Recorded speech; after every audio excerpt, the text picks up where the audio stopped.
Les petites balades, on va suivre notre guide. Et mon guide, l'éclairé, le professeur Jean Sébastianus, puisque nous sommes dans la ville de Nostradamus. Où es-tu passé, mon Jean-Seb? Bah, j'ai entendu qu'il y avait un clocher. Bah tiens. Donc il est monté à 45 mètres, Pépère. Et, quand même. Et voilà. C'est Nostrogugus. Dis donc, Voilà. j'ai l'impression que je t'ai pas perdu depuis la semaine dernière avec le même point dans de vue. les Alpilles avec un paysage mais absolument incroyable. La chaîne des Alpilles derrière moi, une mer de toits de tuiles absolument magique. C'est Saint-Rémy de Provence. C'est vraiment l'image de la ville provençale type. 2300 ans d'histoire ici. Un endroit qui, vous le voyez, est diablement séduisant. Faut savoir que c'est des raisons plus pragmatiques qui ont fait que l'homme s'est installé ici. Déjà, on est au débouché d'un des principaux défilés des Alpilles. Il y a toujours eu de l'eau en abondance ici. Et puis la terre, elle est riche et elle a été propice depuis toutes ces années à la culture de l'amandier, de l'olivier et de la vigne.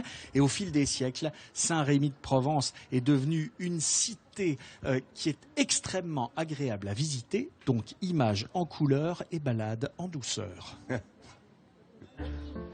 Au pied des Alpilles, parmi les oliviers, se loge une cité doublement millénaire, Saint-Rémy de Provence, une ville au cœur de laquelle on pénètre par la porte Saint-Paul, vestige des remparts qui ont longtemps encerclé la ville.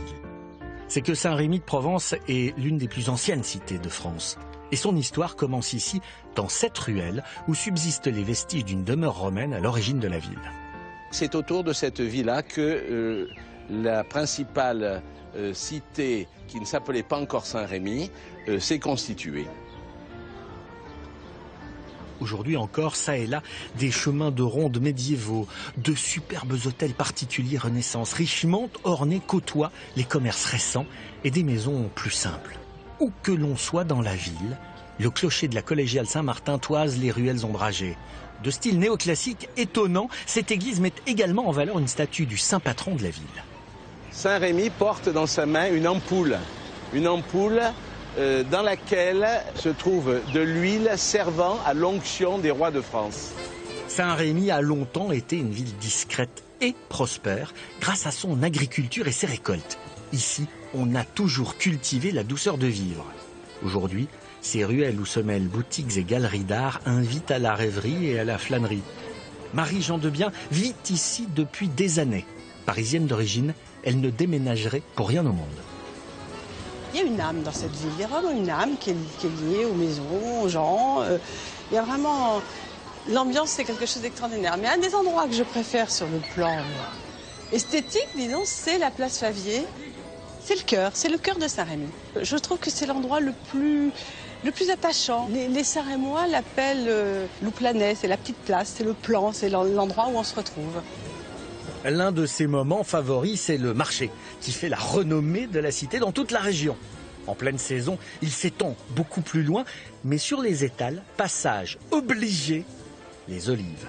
Et en Provence, elles se mangent à toutes les sauces. Alors ça, ce sont les olives du pays, c'est vraiment les olives des Alpilles. C'est des olives qu'on cueille vers le mois de novembre et qu'on ne déguste que fraîches. Ah bon. Et ça a vraiment un goût d'olive du pays. En plus, on met du fenouil, donc c'est très particulier. On n'en trouve qu'ici.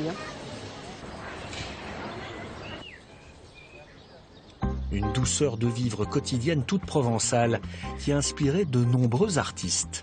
Le plus célèbre d'entre eux, celui qui a fait connaître Saint-Rémy de Provence dans le monde entier, c'est bien sûr Vincent van Gogh. Le célèbre peintre a séjourné ici à l'entrée de la ville, dans cet asile psychiatrique, de mai 1889 à mai 1890.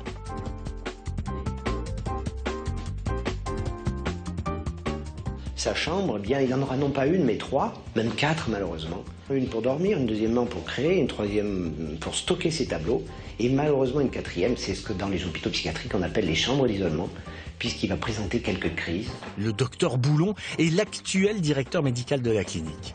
Depuis plus de 200 ans, cet ancien monastère sert d'établissement psychiatrique, mais il reste un lieu ouvert. En effet, son superbe cloître du XIIe, incroyablement préservé, se visite, tout comme l'essentiel des 10 hectares de jardin. On dit il faut être fou pour créer, je ne suis pas du tout d'accord avec ça. Il faut d'abord être dans un environnement où on se sent bien. Et ici, c'était plus que favorable, c'était une offrande. En 13 mois, le peintre va produire près de 150 tableaux, les dormeurs, les cyprès, la sieste. Et juste à côté des lavandes, voilà le champ de blé qu'il voyait depuis sa chambre et qu'il a maintes fois reproduit. Mais c'est derrière cette porte, à l'abri du regard des visiteurs, que Vincent van Gogh a puisé le plus gros de son inspiration. L'immense jardin de l'institution offre une sérénité et une palette de couleurs infinie.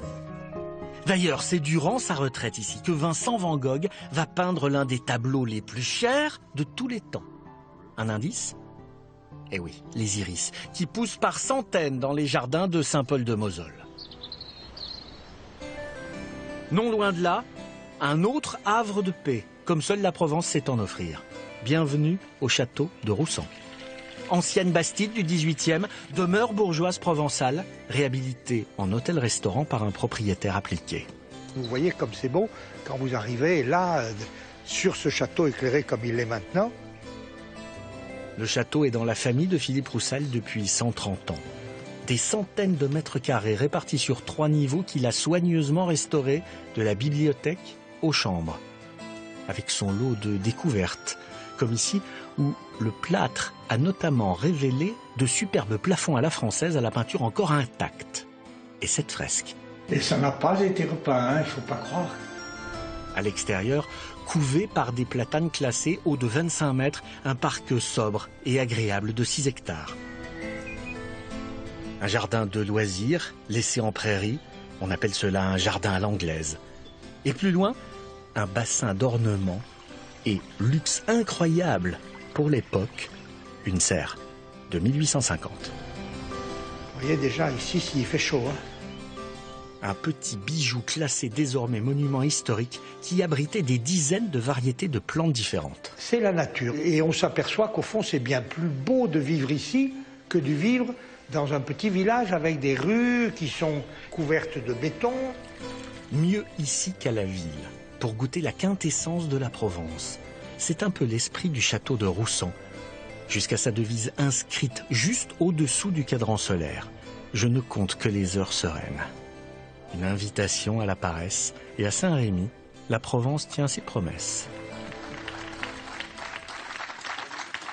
Là, vous voyez à l'image les lions d'Arles, avec juste en dessous le clocher de Saint-Paul-de-Mosole, là où Van Gogh est resté pendant quelques mois, là où il a peint frénétiquement quelques-uns de ses tableaux les plus célèbres, avant de remonter sur Paris et de se suicider à Auvers-sur-Oise en juillet 1890. L'autre star ici à Saint-Rémy-de-Provence, c'est bien évidemment, tu l'as dit Laurent, c'est Nostradamus, qui est né ici en 1503. Nostradamus, apothicaire, médecin, qui pratiquait l'astrologie également, comme la plupart de ses confrères de l'époque à la Renaissance, qui est surtout connu pour ses prédictions sur la marche du monde. Il était le protégé de Catherine de Médicis, il a été le conseiller du roi à partir de 1564, et l'une de ses prophéties les plus célèbres, c'est celle de la première centurie, le quatrain 35.